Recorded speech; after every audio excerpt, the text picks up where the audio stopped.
আজকে যখন কোয়েল পাখিকে খাবার দিতে যাই, তখন গিয়ে দেখি একটা কোয়েল পাখিকে বড় পাখিগুলো মাথায় আঘাত করে রক্তাক্ত করে দিয়েছে। মাথায় এই রক্ত দেখে চিন্তা হওয়ার কোনো কারণ নেই, কারণ ঘরোয়া পদ্ধতিতেই মাথার এই রক্তপাত বন্ধ করা সম্ভব। নতুন পাখিগুলো এই ঘরে নেওয়ার পর ঘরের জায়গা সম্পূর্ণ জায়গা জুড়ে আগের বড় পাখিগুলো ছিল, কিন্তু এই পাখিগুলো রাখার জন্য ঘরের মাঝখানে নেট দিয়ে ঘরটাকে দুই ভাগে ভাগ করা হয়।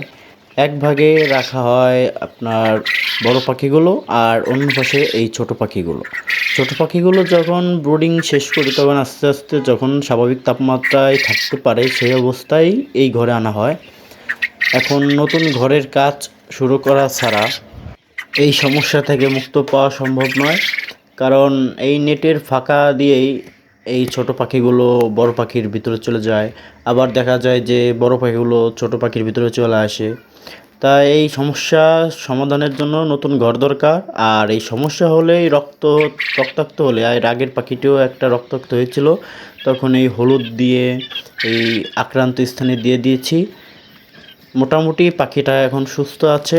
আশা করি এটাও সুস্থ হয়ে যাবে অতি দ্রুত, কোনো সমস্যা হবে না। এই যতক্ষণ এই হলুদ শুকায় ততক্ষণে আবার নতুন করে দেয়া লাগে।